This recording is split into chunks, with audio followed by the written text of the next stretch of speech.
Good day mga idol, it's your boy Joel's Motovlog, and for today's video tayo po yung mag-review ng Honda CRF 150L. So alamin natin ang kanyang specs, cash down payment and monthly installment. Tara mga idol, let's do this!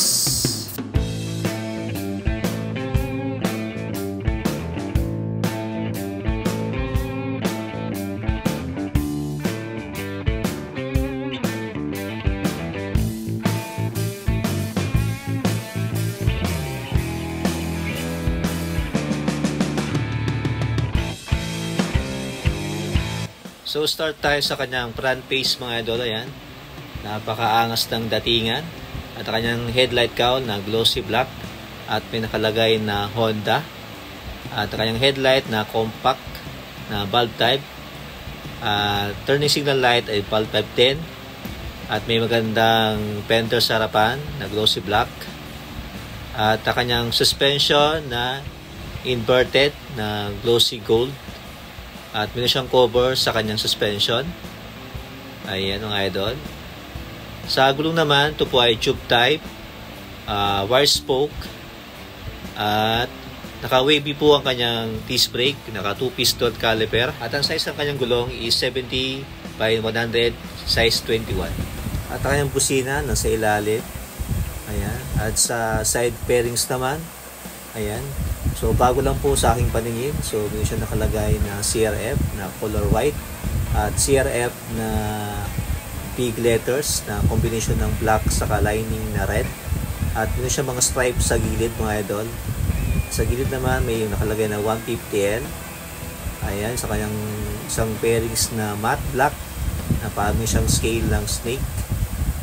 Sa bandang gitna, ayan, may stripe din ng gray at light gray. May lining red na red. Ayan. Ito yung kanyang brake pedal. Kanyang footrest sa driver. At meron siyang kickstart syempre. Ayan. At ang kanyang footrest sa kanyang back right. Ayan. Napaka-forma. Alloy. Ang kanyang engine mga idol is 4 strokes, 2 bulbs, single overhead cam, air-cooled. Displacement is 149cc na may maximum power na 9.13 kW at 8,000 RPM. Maximum torque is 11.94 Nm at 6,500 RPM. 4-inch stroke 57.30 by 57.84 mm. Fuel system is PGM, FI or fuel injection. Ito po ay single cylinder. At ang kanyang muffler na may heat guard na metallic gray. Pero hindi po siya bakal mga idol. Plastic lang po siya. Ayan, plastic po. Hindi bakal. At ang kanyang suspension na monoshock na Showa brand. At ang kanyang swing arm na makapal na glossy black. At ito po ay naka tube type, wire spoke sa likuran. Naka wavy disc, naka single piston caliper. Ang size ng kanyang gulong is 90 by 100, size 18. Ayan, ang kanyang taillight na napaka-sharp mga idol. Na bulb type din. Ayan, turning signal light. At meron siyang reflector. Then, meron siyang projector sa kanyang plate. Ayan. Po ay naka-chain syempre. At may cover sa kanyang chain na plastic. Kanyang side stand. Ito po ay 5 speed, 1 down, 4 up. At may magandang upuan na color red. Ayan mga idol. At may nakalagay na Honda sa gilid na color white. Sa kanyang fuel tank capacity naman is 7.2 liters na may fuel consumption na 45.5 km per liters. Ito naman ang kanyang digital meter panel mga idol. Ayan, maliit lang po siya mga idol. Ayan. At ito ang kanyang mga indicator mga idol.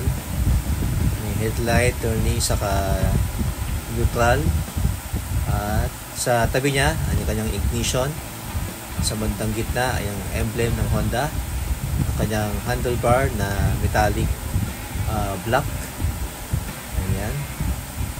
Tapos may magandang side mirror mga idol. Ang kanyang clutch lever na alloy. Okay din ang kanyang handle grip. Yung siyang high beam, low beam. At kasama na po ang kanyang passing mga idol no? May passing po siya. Yung busina, left and right turning switch. At sa kabila naman, mayroon siyang kill switch mga idol at electric start. At syempre, ang kanyang brake lever sa unahan. Ayos. Ang kanyang curb weight mga idol is 122 kg. Seat height naman niya is 863 mm. Ground clearance is 285 mm. Wheelbase is 1,375 mm. Ako po ay 5'5" in height mga idol. At abot ko naman, medyo tiptoe lang tayo. At malambot ang kanyang suspension sa likuran mga idol. At sa kanyang harapan. Mas okay ito sa mga 5'6" ang height pataas. Ayan. Ayos. Ang CRF 150N, ang kayang cash is 153,930. For installment naman, for down payment is 14,700 with LTO registration. Ito naman ang kanyang monthly installment.